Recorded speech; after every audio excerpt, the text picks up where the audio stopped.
중동 지역 분쟁이 거세지자 우리 정치권은 석유화학 정유업계와 잇따라 접촉하며 우리 경제에 미칠 피해를 최소화할 방안을 모색하고 있습니다. 오늘 국회 본회의에는 검찰개혁의 후속 입법인 중수청법과 공소청 설치법이 상정되는데 국민의힘은 필리버스터를 예고했습니다. 국회 취재기자 연결해서 자세히 알아보겠습니다. 강민경 기자. 네, 국회에 나와 있습니다. 먼저 이란 사태 대응부터 짚어보죠. 여야 할 것 없이 추경 준비를 더해서 대기업과의 연쇄 간담회를 준비하고 있다고요.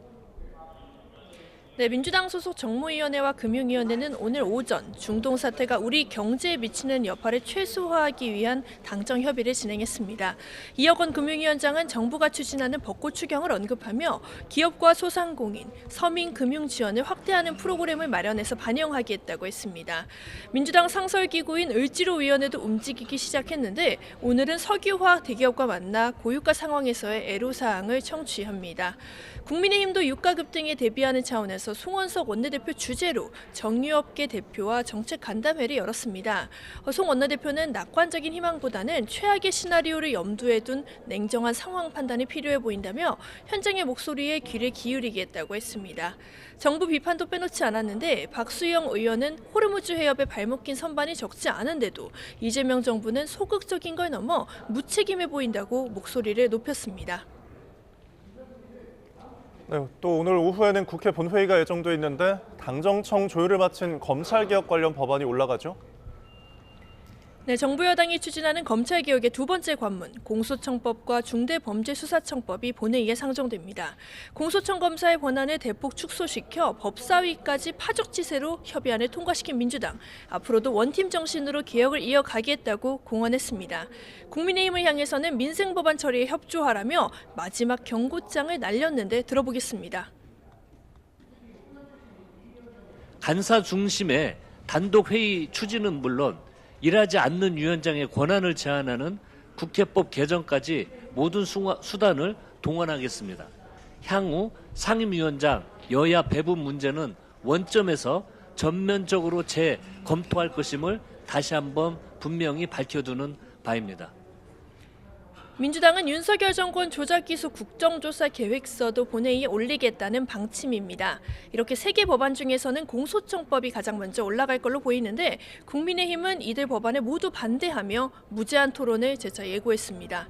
아침 회의에서는 민주당의 상징인 노무현 정신까지 거론하며 검찰개혁 비판을 최고치까지 끌어올렸는데 들어보겠습니다. 집권 세력이 장애하는 형사사법 시스템 해체 폭주는 죽은 노무현 대통령을 위한 것이 아니라 살아서 권력을 누리고 있는 이재명 대통령과 집권 여당 본인들을 위한 것임을. 이렇게 3월 국회도 필리버스터 전국에 펼쳐지게 됐지만 의석수를 고려했을 때 무제한 토론을 시작한다고 해도 24시간 뒤인 내일 오후에는 첫 법안이 본회의 문턱을 넘을 걸로 보입니다. 끝으로 각 당의 상황도 짚어보죠. 민주당은 김어준 씨를 둘러싼 미묘한 신경전이 이어지고 국민의힘은 공천 전면전 양상으로까지 흐르는 분위기죠. 네, 민주당 일각에선 이른바 공소취소 거래서를 공론화시킨 김어준 씨가 공식 사과해야 한다는 목소리가 친명계를 중심으로 분출하고 있습니다. 원조 친명으로 꼽히던 김영진 의원은 이틀 연속 라디오에 나와 적절한 범위에서 사과를 하고 앞으로 이런 일이 없게끔 하겠다는 약속은 해야 한다고 강조했습니다. 다만 김어준 씨 방송에 대한 보이콧 참여율은 높지 않은 분위기입니다. 정청래 대표의 어제 출연에 대해서도 불편하긴 하지만 개별 의원이 매체를 선택하는 것까지는 막을 수 없다는 게 중론입니다. 아예 김 씨 방송을 역이용하는 흐름도 감지되는데요. 한준호 의원은 김 씨 방송에 일부러 출연해서 언론의 윤리를 되새겨봐야 할 것 같다며 뼈 있는 말을 남겼습니다. 들어보겠습니다. 이런 일이 재발되지 않도록 노력하겠다라는 것을 미리 좀 해주셨으면은 오히려 좀 이런 논란이 더 커지지 않았을까, 커지지 않고 딱 마무리가 되지 않았을까 하는 아쉬움이 있는 거죠. 민주당의 지방선거 준비는 순항 중인데 오늘은 서울시장, 경기도지사 후보의 방송 토론이 연달아 잡혀 있습니다. 막말 논란, 지역 비하까지 치달은 국민의힘의 내용은 가라앉지 않는 기류입니다. 혁신을 외치는 이정현 공관위원장이 현역과 중진들에게 거듭 양보를 압박하고 있지만 그럴수록 반발은 더욱 거세지는 겁니다.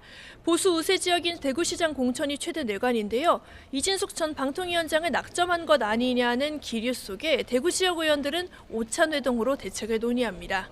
이른바 커넥션 의혹이 공개적으로 나오기도 하는 등 분란은 확산하는 모양새인데 주호영 국회 부의장의 라디오 발언입니다. 이정현 위원장을 고성국 씨가 추천했고 예. 고성국 씨가 이진숙을 밀고 있어서 저런다. 다들 이렇게 이해하고 있죠.